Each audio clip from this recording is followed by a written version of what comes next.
Hello mga kabibig! Welcome back sa ating bagong YouTube channel. Ito ang pinakamaingay ng YouTuber sa balat ng YouTube. Ako si Kabibig, maglebak-lebak ka with evidence. Naku po, ano ba ito? Delikadong magkasakit si BBM. Oo po mga kabibig. Sa kanyang bagong revelasyon na naman mga kabibig. Every now and then may mga bagong pasabog si BBM. Naku mga kabibig, kailangan ng panalangin. Pero ang mga tao parang ang natutuwa sila na si BBM ay hindi natutulog. Ano bang nangyari kay Bibig?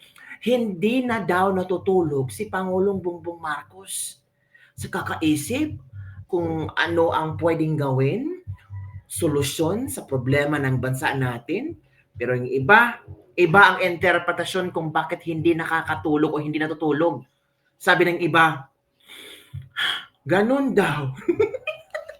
Ano ba yun? Basta, sabi nila, nagpolboron. Uy, kayo talaga, wag kayong ganon. Si Duterte nga sabi na meron tayong presidenteng bangag. Meron tayong presidenteng adik. So ito kabibig, nangyari itong revelasyon ito sa Dumaguete City kung saan nangyaring proclamation rally kahapon, the other day. Basta nagpunta sila sa Dumaguete City. Ito ang revelasyon ni BBM. Yung iba naaawa, umiiyak, nakokonsensya. O ikaw, nakokonsensya ka ba na walang tulong ang ating presidente? Sabi nila, problema mo na yan. Presidente kasi siya. Gusto niya maging presidente. Dapat hindi siya matulog. Ang tanong, totoo nga ba kabibig na hindi natutulog? Bakit may 24/7 parang PBB house na lahat ng sakop ng Malacanang makikita kung ano ang galaw niya. Naku, delikado kung makikita kung 24/7 PBB house ng Malacanang kasi lahat ng pumapasok, lumalabas at mga ginagawa nilang secret party ay malalaman natin, 'di ba? So nung maniniwala kayo sa BBM, hindi natutulog. Ito kasi ang kanyang revelasyon. Ano ba yung makabig paawa effect? Hindi, pakonsensya. Hindi ka ba nakukonsensya, binabash mo sa BBM o hindi na natutulog ang tao? Hindi ako nakukonsensya kabibig, sabi ng ilang netizen. Bakit ako makonsensya kailangan niyang gawin yan. Presidente siya. Ang daming problema ng bansa, hindi naman na solusyonan. Ito kabibig ha. Ito ang komento ng isang netizen. Hala, oy BBM, tulog-tulog din pag may time. At least pala ang mga mahihirap, naghihirap, natulungan sila ng pamahalaan para sa ilang araw na pagkain. Ang galing, sustainable, ang saya-saya. Basta wag lang lumabas kasi mahal ang bilihin. So ito na. Ito na ha. So wag nang lumabas ang mga tao kasi mas mahal ang presyo ng bilihin sa labas. Ito na kabibig.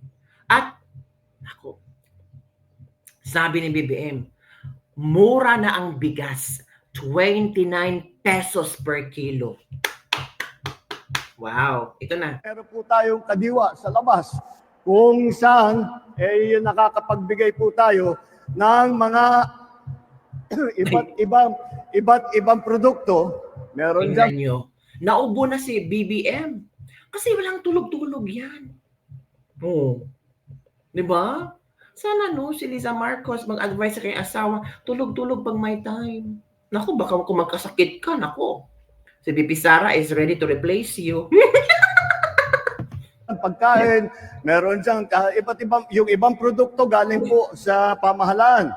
Yung mga bigas, yung mga gulay, dito po galing.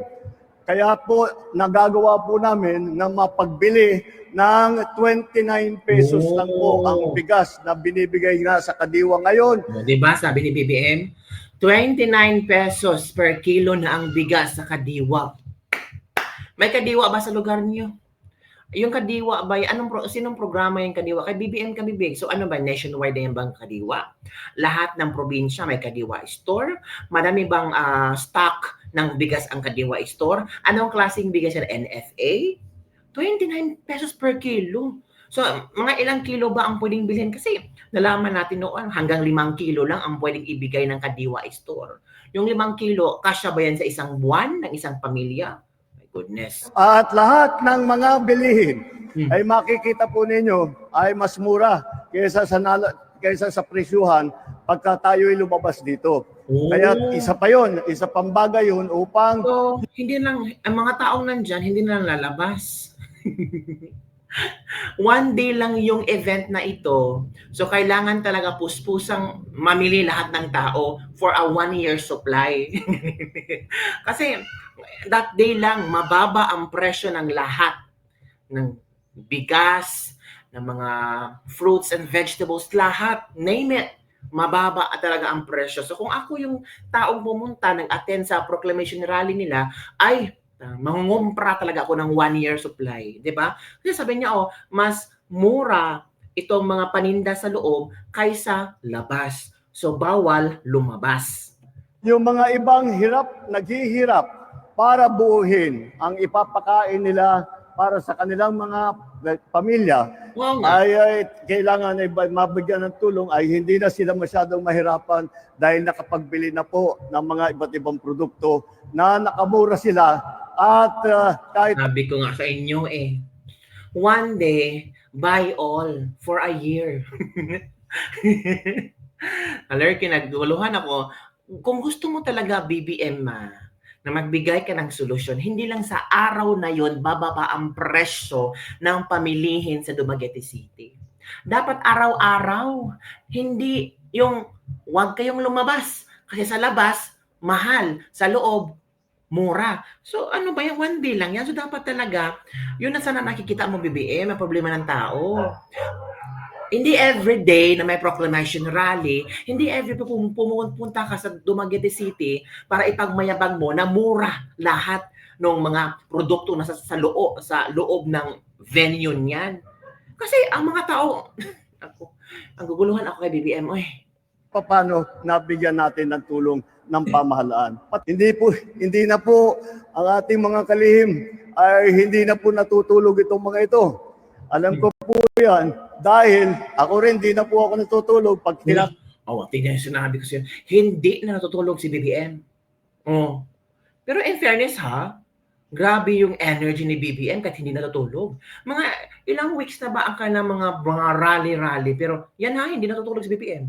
Grabe ang power ni BBM. He is superhuman.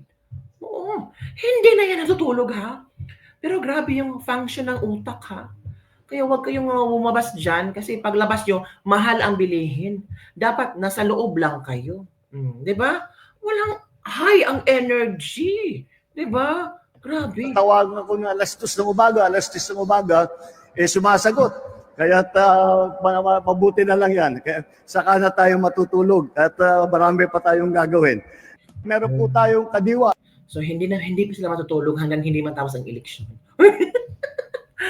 Grabe naman talaga. Ay, ano ba ito mga kabibig? So eto na, tuwang-tuwa ang mga netizen.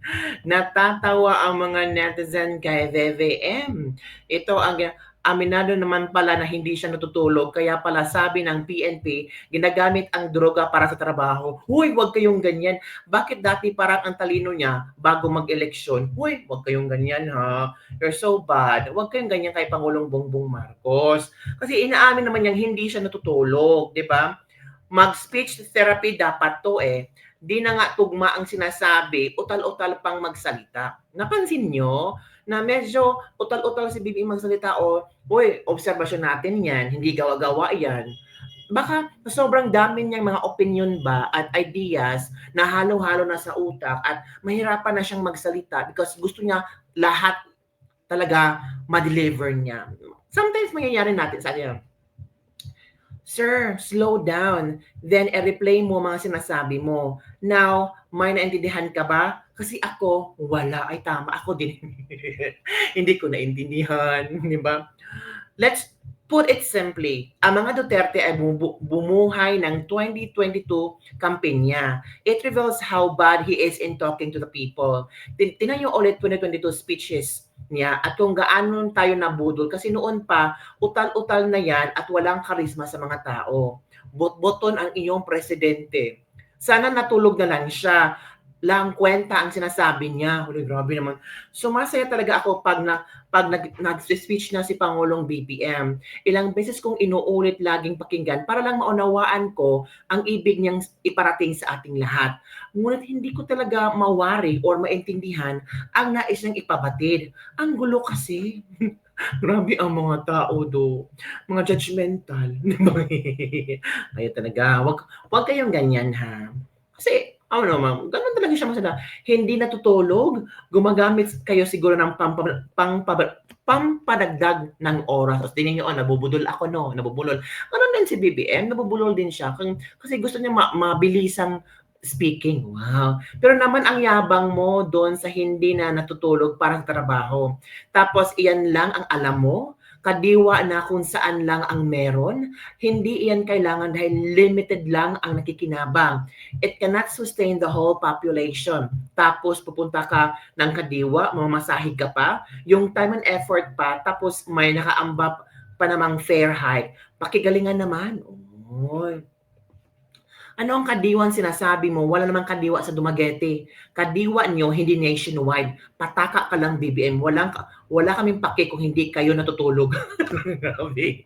Wala namang pakialam ang mga tao kung hindi natutulog si BBM. Hindi natutulog? Baka nag-pulvoronic kasi. That's overtime.